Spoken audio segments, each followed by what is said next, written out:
کل سے social media کے ہر ایک پلیٹ فارم پر ایک ویڈیو وائرل کر رہی ہے، ڈز گاڈ ایگزسٹ؟ یعنی جب بھی آپ کوئی سوشل میڈیا کا پیج اوپن کرتے ہیں پہلی ویڈیو یہی آئی ہوئی ہے. طیب میں دیکھ رہا تھا کہ یہ جو ایک ڈیبیٹ ہوئی ہے، ایک مکالمہ ہوا ہے، سب سے مجھے جو ایک پہلی چیز جس نے حیران کیا کہ ایتھیسٹ اور تھیسٹ کے بیچ یہ جو ڈیبیٹ ہوئی ہے اس میں تھیسٹ کے طور پر مسلمان کو ہی کیوں لایا گیا؟ ایک میرا یہ بنیادی سوال ہے. چلیں سوال کے ساتھ آگے اس میں ایک بنیادی جو ہے نا اس کی وجہ یہ لگتی ہے کیونکہ جاوید اختر صاحب جو ہیں وہ پہلے مسلمان تھے اور مسلمان سے ایتھیسٹ ہوئے، تو کیونکہ ایکس مسلم یعنی جو ایتھیسٹ تھے ان کے ساتھ ڈیبیٹ کروانی تھی، اس وجہ سے جو ہے وہ ایک مسلم کو سلیکٹ کیا گیا. اور یہ مجھے بڑی ایک سیکولر جو ہے چیز لگی کہ ایک ہندو جو ہے وہ یہ کروا رہے ہیں، ٹھیک ہے، ایک ایتھیسٹ کروا رہے ہیں اور ہندوستان میں ہو رہی ہے، ٹھیک ہے. تو یہ والی جو ہے نا وہ میرے لیے قابل جو ستائش بات تھی کہ یہ ایک قابل اپریشیٹڈ ہے کہ آپ اس طرح کی ڈیبیٹس ہونی چاہیے، خاص طور پہ اس سچویشن میں جہاں ہم دیکھ رہے ہیں کہ ایتھیسٹ جو ہیں وہ بہت تیزی سے ڈیولپ ہو رہے ہیں، تو اس سچویشن میں ایسی ڈیبیٹس بہت اچھی چیز ہوتی ہے. تو اب ٹھیک ہے ہم نے بات کی، لیکن ایک جو نظم و ضبط تھا ایک پورے مطلب حال میں، آپ نے دیکھا کہ لوگ اتنے جو وہاں پر مفتی کرام موجود تھے، ان کے علاوہ ہمارے ڈیبیٹرز کے علاوہ جو بیٹھے ہوئے تھے نیچے سامعین تھے، وہ بھی دوسرے ممالک سے آئے ہوئے تھے، کچھ امریکہ سے، کچھ برطانیہ سے، اس طرح سے کر کے. تو کیا یہ پری پلانڈ تھا یا دیکھیں پری پلانڈ سے مراد تو یہ ہے کہ ایک سچویشن ہوتی ہے کہ آپ سکرپٹ پری پلانڈ دیں. اوبیسلی بات ہے کہ پلانڈ آپ کرتے ہیں جب شو کرنا ہے، وہ تو اوبیسلی سی بات ہے کس جگہ پہ ہونا ہے، آڈینس نے کہاں سے آنا ہے اور کون کون سے جو گیسٹ ہونے ہیں، وہ سارا تو آپ پلان کرتے ہیں نا. لیکن سکرپٹڈ نہیں تھا کہ آپ نے جو ہے وہ سکرپٹ دیا ہو کہ یہ سوال ہونے چاہیے یا یہ بات ہونی چاہیے، یہ نہیں تھا. یہ ایک اوپن ڈسکشن تھی اور اوپن ڈسکشن میں انہوں نے ان کے جو پارٹس بنائے ہوئے تھے پوری ڈسکشن کے جو ہے نا راؤنڈز بنائے ہوئے تھے، تو ان راؤنڈز میں ایک کویسچن آنسر کا راؤنڈ بھی تھا، ٹھیک ہے، کروس جو ہے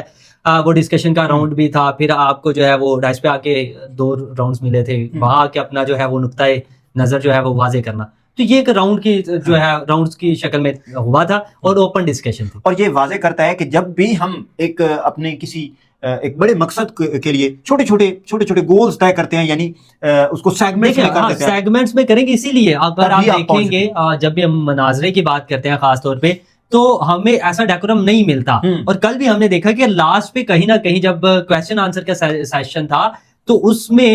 کہیں نہ کہیں ہمیں وہ ڈیکورم دیکھنے کو نہیں ملا جو شروع میں تھا، ٹھیک ہے. ڈسپلن کی جو ہے نا وہ ہمیں خلاف ورزی دیکھنے کو ملی، کیونکہ یہ کوئی ایموشنلی ہوتا ہے، لوگ ریلیجن کو لے کے بڑے زیادہ جو ہے وہ ایموشنلی ہوتے ہیں، تو اس کے ریلیٹڈ کوئی بھی بات کرے گا، خاص طور پہ عقیدے کے ریلیٹڈ، ٹھیک ہے. اور عقیدہ ایسا یعنی فیتھ جاوید اختر صاحب کی زبان میں کہ جس کو جو ہے وہ illogical ہوتا ہے اور اس کی کوئی بھی جو ہے بیس نہیں ہوتی، تو ان کا بھی جو ایتھیزم ہے نا، یعنی وہ کہتے ہیں کہ گاڈ ڈزنٹ ایگزسٹ، تو وہ بھی ان کا ایک فیتھ ہی ہے، ٹھیک ہے. تو فیتھ جب بھی آئے گا نا تو اس میں ایموشنلی ہوگا انسان، ٹھیک ہے، اور کہیں نہ کہیں وہ اپنی اس کو ایگو پہ بھی لے جاتا ہے، کہیں نہ کہیں اس کو جو ہے وہ سمجھتا ہے کہ اس میں میری ہار جو ہے وہ، ٹھیک ہے. تو اس وجہ سے وہ ہار جیت کی طرف لے جاتے ہیں، جس کی وجہ سے ایموشنلی اس طرح ہے کہ ہمیں دیکھنے کو ملتی ہیں چیزیں کہ ڈیکورم خراب ہو رہا ہے، ڈسپلنری جو ہے وہ لوگ نہیں رہے. تو یہ ساری سچویشن. تو یہ پوری ڈیبیٹ دیکھی، پورا مکالمہ دیکھا، جو علامہ شمائل ندوی صاحب کا ایک مطلب تحمل تھا. میں اس کو واضح طور پہ کہہ لوں کیونکہ میں خود اس سبجیکٹ سے وابستہ ہوں اور میں نے 2020 سے جو ہے اس پہ اسٹڈی کرنا سٹارٹ کی ہوئی تھی، ایتھیزم کس طرح سے پھیل رہا ہے، ان کے کیا کیا عقائد ہیں اور کون سی باتوں کو وہ مانتے ہیں اور کون سے سوال کرتے ہیں، اور خاص طور پہ اسلام کے ریلیٹڈ جو ہے وہ کس طرح کی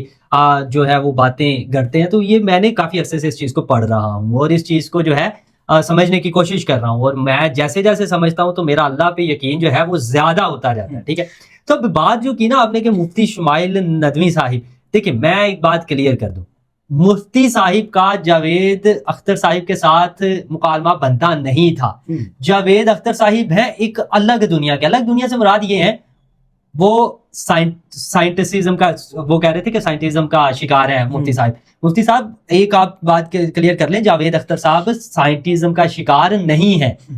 وہ ایموشنز کا شکار ہے، وہ لیریسٹ ہیں، وہ رائٹر ہیں، وہ لکھاری ہیں، وہ گانے لکھتے ہیں، ٹھیک ہے، وہ شاعری کرتے ہیں، ٹھیک ہے. تو جب وہ انسان کو اس طرح ہوں گے، آپ دیکھ لیں ان کی پوری آپ ڈیبیٹ کا ایک موضوع تھا, ایک اگر اس کو راؤنڈ شیپ میں رکھیں تو ایک پوائنٹ آپ کو ملے گا کہ دنیا میں جو ظلم و ستم ہو رہا ہے اللہ کیوں نہیں روک رہا ہے, ٹھیک ہے, خدا کیوں نہیں روک رہا جو ظلم و ستم ہے. تو یعنی وہ صرف اور صرف جو فیل کر رہے ہیں نا چیز, وہ اس پہ بات کر رہے تھے, اس میں ہاں اس میں کوئی سائنس نہیں تھی ان کے پاس, کوئی فلسفی نہیں تھی ان کے پاس, کوئی لاجک نہیں تھا ان کے پاس, کوئی سائیکالوجی نہیں تھی ان کے پاس. تو یہ کہنا کہ ان کو ایک ایتھزم, دیکھیں ایتھزم کی ڈفرنٹ شاخیں ہیں, ٹھیک ہے, کچھ لوگ سائنس پہ بلیو کرتے ہیں, ٹھیک ہے, فزیکل سائنس پہ, ٹھیک ہے, نیچرل سائنس پہ بلیو کرتے ہیں, کچھ لوگ بلیو کرتے ہیں فلسفی پہ, ٹھیک ہے, کچھ لوگ بلیو کرتے ہیں سائیکالوجی پہ, کچھ لوگ بلیو کرتے ہیں ایموشنز پہ یعنی فیلنگز پہ.